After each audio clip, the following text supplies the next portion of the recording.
Complete History of Enclave, Earth 616. The Enclave is a small band of scientists who have dedicated themselves to using technology to create a benevolent world dictatorship under their rule. The Enclave was founded by 4 scientists, each of whom had a different area of expertise. They were Maris Morlock, a Lithuanian nuclear physicist, Jerome Hamilton, an American medical biologist, Carlo Zotta, a Spanish electronics technician, and Władysław Shinsky, a Polish geneticist. The 4 of them met at a world convention of scientists, and upon discovering their mutual worldview, decided to pool their financial resources to create an independent scientific community. Over the period of a year, each scientist faked his own death and then rendezvoused with the others on a small island in the North Atlantic Ocean. On this unnamed island, a friend of Hamilton's, archaeologist Daniel Damian, had discovered ruins of a technologically advanced stronghold, now believed to be an abandoned outpost of the Deviants, and told Hamilton of his find. The 4 Enclave scientists used the scrap metal in the ruins to create their own citadel of science, which they nicknamed the Beehive. After about a decade of work, the Beehive was fully operational, and it became one of the foremost scientific research facilities on Earth. Working together, and using the abandoned technological devices they found there, the Enclave scientists created a number of scientific breakthroughs, including anti-gravity transmitters, molecular bond-severing blades, and a teleportation machine with a 2,000-mile range. The first project upon which they pinned their hopes of effecting their goals, however, was in the field of genetics. Their plan was to create a vastly powerful new race of human beings under their control with which to subjugate the rest of humanity. For almost a decade, the 4 scientists labored, bioengineering human DNA molecules to create life, irradiating it with various energies to imbue it with power, and chemically accelerating its growth. When their prototype reached maturity, it escaped its incubation chamber before they could set it free. Due to its rapid maturation, they were unable to place within the creature's mind the proper safeguards enabling them to control it. The creature, referred to only as him, manifested its various energy-manipulating powers, causing its creators to flee before they could even learn what it looked like. Using the teleportation machine, Hamilton kidnapped noted sculptor Alicia Masters and brought her to the Beehive to sculpt him's likeness. After he persuaded her to do as they asked, Hamilton was conscience-stricken and insisted he accompany her into the chamber where him was. In the meantime, Alicia Masters' friends in the Fantastic Four realized she was missing and managed to locate the Beehive.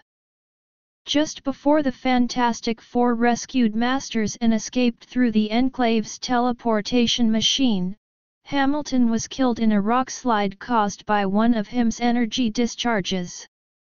Zoto warned him that the energy necessary for flight would cause the total destruction of the Beehive. Believing them to be evil, him flew off in defiance of the warning. Him later became known as Adam Warlock. The Beehive sustained great damage in the process of him's first major manifestation of power, but it was not totally destroyed, nor were Zotta, Shinsky, and Morlock killed, as him was led to believe. An account that him temporarily transported the Beehive to another dimension is erroneous, since him never possessed such an ability. The Enclave lost most of the mercenaries they employed as guards in the Beehive, but they nevertheless began to rebuild their facilities. When it was completed, they undertook their second genetic experiment, a duplication of the first which they hoped to keep under control. When the second creature reached maturity, the Enclave enlisted the unwilling aid of Dr. Stephen Strange, a former famed surgeon.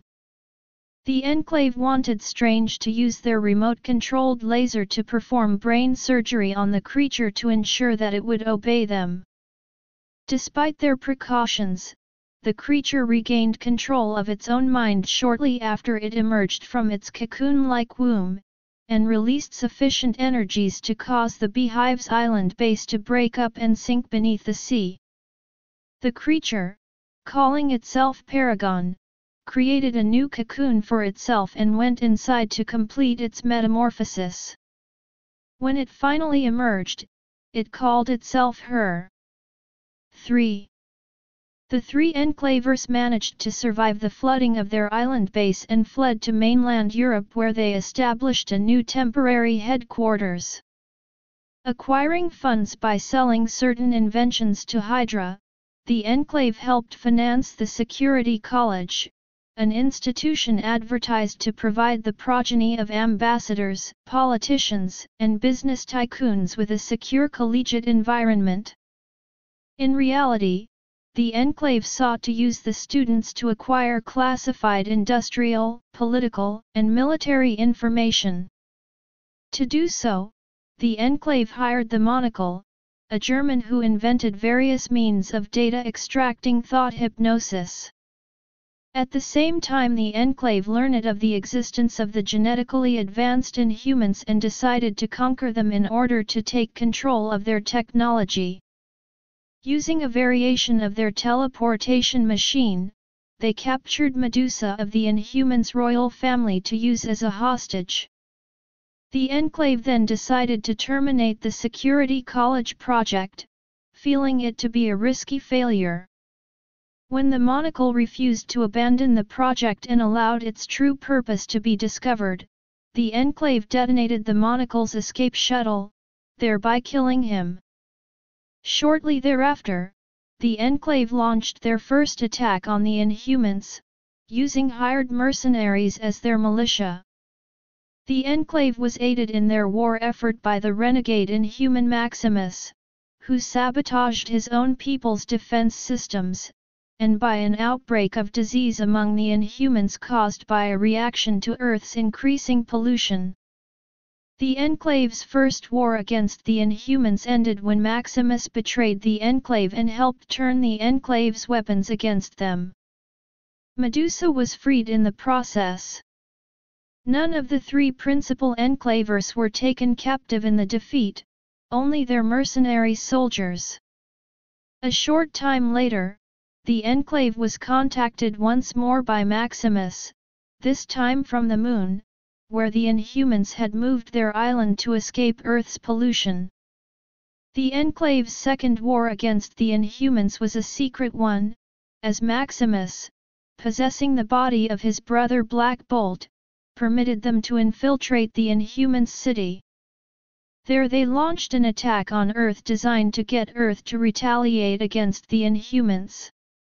The plot failed, due to the intervention of the Avengers, and for the first time two of the Enclave members, Morlock and Zada, were taken into custody by the authorities and tried for their treacherous acts. Due to his infirmity, Shinsky had not gone to the Moon with his colleagues and hence avoided imprisonment. He eventually acquired the minimal resources to build a makeshift teleportation machine, enabling him to free his fellows. Attempting to secretly fly out of JFK Airport, the Enclave was discovered by the police. As they tried to escape, they skidded their plane into Jamaica Bay, sending Shinsky's latest project to the bottom of the bay. Investigation of the plane wreck led the Avengers to find yet another cocoon, which turned out by coincidence to be the dormant Jean Grey, who had no connection to the Enclave. From a hospital bed, Shinsky claimed that the tank they were carrying only contained certain chemical compounds, which were rendered inert by the waters of the bay. Following recovery from their injuries, the three Enclavers were sent to prison. The Enclave later obtained both financial backing and the assistance of an agent named Frank from the group known as AIM. In exchange, they were to capture Kismet and turn her over to AIM. Shinsky had a stroke and was confined to a bed, requiring intravenous therapy after suffering heart and lung damage. In a new base somewhere in the American Midwest, they rebuilt their transfer grid.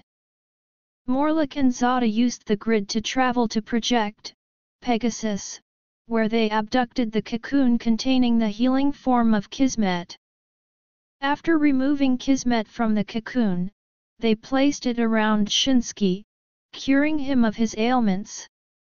While Shinsky was overjoyed at seeing his only daughter, Morlock and Zada planned to extract some of Kismet's DNA and inject themselves, in hopes of turning into meta-humans. Frank, however, assaulted Morlock and Zada, preventing them from betraying AIM as they had intended. Kismet stopped Frank from killing Shinsky, but Frank revealed himself to be an adaptoid and adapted Kismet's original powers as Paragon. As the two fought, Shinsky infected and destroyed the Paragon adaptoid with a genetic virus, which had been designed as a failsafe should Kismet attack them. Kismet then created more healing cocoons for the three Enclavers, and decided to stay with them and nurture her parents. Sometime after the defeat of the Paragon adaptoid, the Enclave were each transformed into powerful meta-humans, as they had previously desired. Their advanced minds turned them away from their former plans of world conquest, although their desire to cure the ills of humanity remained. They soon found that they could not leave each other's immediate presence, with 10 meters, or suffer power loss and great pain. Testing their powers over the next few days, the trio proved themselves by stopping a dangerous tornado, saving dying patients, bringing rain to a drought region, curing deadly jungle diseases, disposing of nuclear waste, revitalizing rainforests, etc. However, they were unaware of the long-term effects of their actions, and several places suffered even worse fates from their overcompensations. Kismet tried to stop them, but their actions caused a volcano to erupt. With her aid, they averted the disaster, and they accepted her advice to learn more about their powers by investigating their source. She accompanied them out into space. The Enclave's powers eventually faded and they returned to Earth. Wanting to get their operations back up and running again, the Enclave hired the Tinkerer to reconstruct their transfer grid. Fallen on hard times, the Enclave operated out of a building in the South Bronx, where they designed control chips which they implanted in criminals and other dregs of society in order to use them as drones. They also built a robot, the Remote, which they used to acquire needed technology from other companies. The Remote killed a security guard in the process of looting Micron Labs, and his silhouette as he left made witnesses think he was Spider-Man. This drew both Spider-Man and the Thunderbolts to investigate. The Thunderbolts fought the Remote and then followed it back to the Enclave, while Spider-Man followed the Thunderbolts. With their most recent components, they completed work on their biomodem, a beam able to control the minds of others, and their transfer grid. When the heroes confronted them, they used their biomodem to take control of their minds, but Spider-Man and Mach 1 managed to set up interference to the modem's power and they freed the others. The heroes then destroyed the Remote. The members of the Enclave fled through the grid, using its omni-retrieval function to take their equipment, including the grid, with them. Seeking for a way to jump-start their efforts to bioengineer their master race, Morlock and Shinsky came upon the idea of usurping the creative genius of Reed Richards. Presumably with the aid of Zada, they designed a device to do just this. Possibly hoping to pique Richard's interest, they traveled to the monastery of the Tibetan monks of Doom, the same sect that had constructed the armor of Dr. Doom. Slaughtering many of the monks, they enslaved the rest, and had them forge a pair of armored suits similar to those worn by Doom.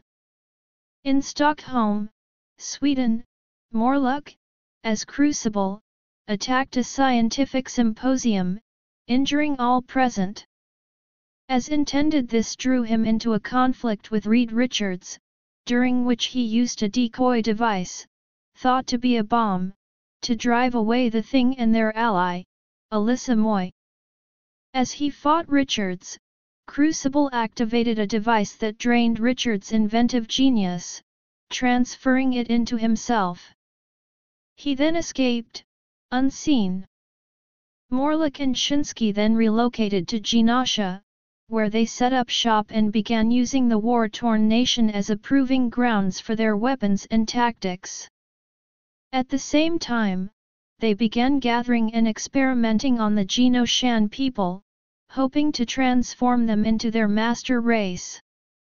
At some point, they captured Kismet and managed to brainwash her into serving them.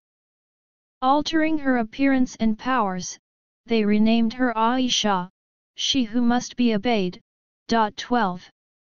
Seeking a means to oppose Crucible, the Genoshan government sent the press gang, alongside Trapster, to capture Reed Richards. The remaining members of the Fantastic Four traveled to Genosha in pursuit of Reed, but were confronted and defeated by Aisha. She brought them to Crucible, who swapped their minds with a trio of his Genoshan accomplices, Yomo Kamane, Farissa Mansar, and Harry Sung. The three heroes, trapped in powerless bodies, escaped from Crucible's prison. The powerless heroes were reunited with Reed and, along with Genoshan Chief Magistrate Anderson, stormed Crucible's base. Ben, Johnny, and Sue fought their powered counterparts and reclaimed their bodies. Meanwhile, Reed entered the inner sanctum and discovered the Enclave's human guinea pigs. Morlock revealed his identity and confronted Richards, but soon began to crack under the stress caused by the continued influx of thoughts and ideas from Reed Richards' stolen inventive genius. Just then Shinsky appeared, also wearing Crucible armor, and blasted Morlock, killing him. Shinsky pronounced Morlock as unworthy of claiming the cosmos and of serving as Aisha's consort. He named himself as the true Crucible, with Morlock as just his lackey. Mr. Fantastic managed to stun Crucible, who fled when the rest of the Fantastic Four, having regained their powers, arrived. Crucible located Aisha, who had been fighting Anderson. The magistrate surprised both of them with a black hole grenade, which generated a miniature event horizon, pulling the three of them in, apparently ending the threat of Crucible forever. A new incarnation of the Enclave surfaced after Thanos' invasion in the search for inhuman cocoons. When one inhuman changeling named Randy Jessup appeared, the Enclave took it from SHIELD custody.